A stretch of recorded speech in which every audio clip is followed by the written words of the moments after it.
Good morning, beloved friends. Today we confront a passage of Scripture that challenges our understanding of the spiritual life. It forces us to ask, is the spiritual life a simple binary choice? Are we either fully filled with the Holy Spirit or fully occupied by an evil spirit? The words of Jesus are stark and uncompromising.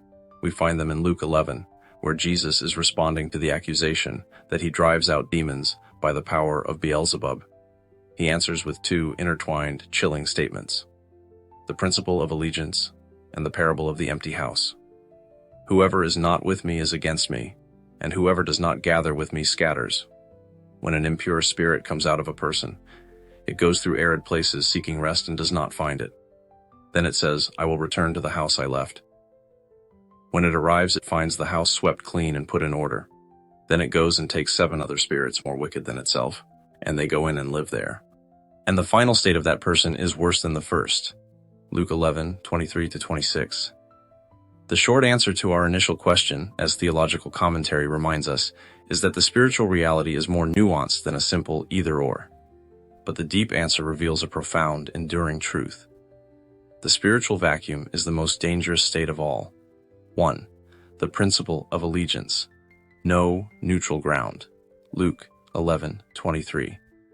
We begin with the first, uncompromising statement. Whoever is not with me is against me, and whoever does not gather with me scatters. A. The position towards Jesus. These words are not primarily about possession or spirits. They are about allegiance and positioning toward Jesus Christ. Jesus states clearly that neutrality is an illusion. In the kingdom of God, there is no passive middle ground. To not be with me is to effectively be against me. To not gather, to build, to contribute to the kingdom, is to scatter, to undermine, or tear down.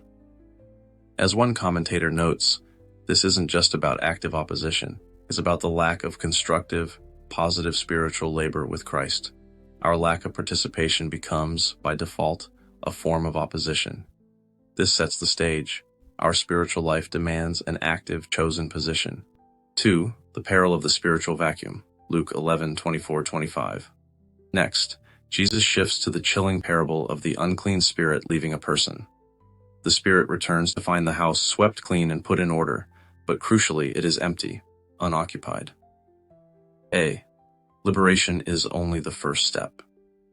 This parable illustrates a fundamental spiritual law.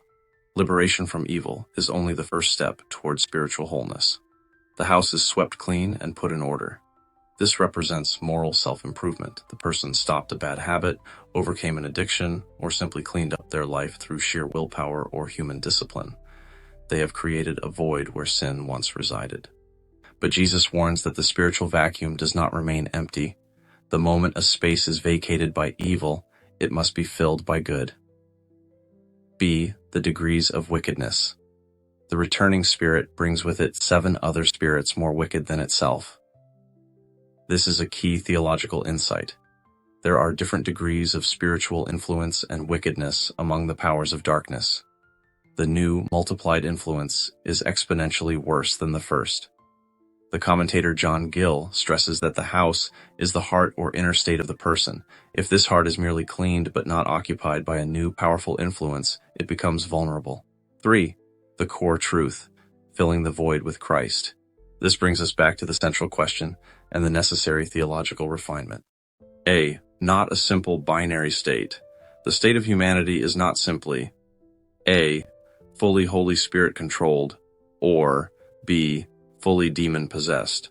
The vast majority of people exist in a spectrum of influence, from the heavy pressure of temptation and sin, to moments of deep spiritual conviction, to genuine freedom in Christ.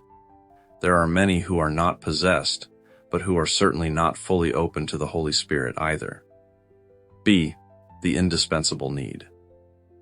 The message of Jesus, therefore, is not a warning about possession, but a warning about purity without purpose. The core truth is this: spiritual cleansing must be immediately followed by spiritual filling. The emptiness must be filled with God Himself, His Word, repentance, grace, and righteous living. The swept and clean heart must be occupied by Christ through faith. This applies directly to giving up a sin without a change of heart. You quit drinking, but fill the void with cynicism. Moralism without God. You become a good person, but without the love and humility of Christ, leaving the door open to the greater evils of pride and self-righteousness. Conclusion, from liberation to occupancy. My beloved friends, the final state of that man was worse than the first because he mistook liberation for salvation. He cleared the room, but failed to invite the king to move in. The good news of the gospel is that the moment you are with Christ, you are under the powerful protective operation of the Holy Spirit. The one who is in you is indeed greater than the one who is in the world. 1 John 4:4.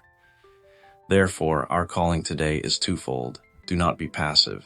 Recognize that neutrality is impossible. Choose to actively gather with Christ every day. Ensure occupancy. If you have cleansed your life of sin, do not leave your heart swept but empty. Invite Jesus Christ through faith to fully occupy the house of your heart. Let the presence of the Holy Spirit be your constant guarantee of peace, security, and eternal life. Amen.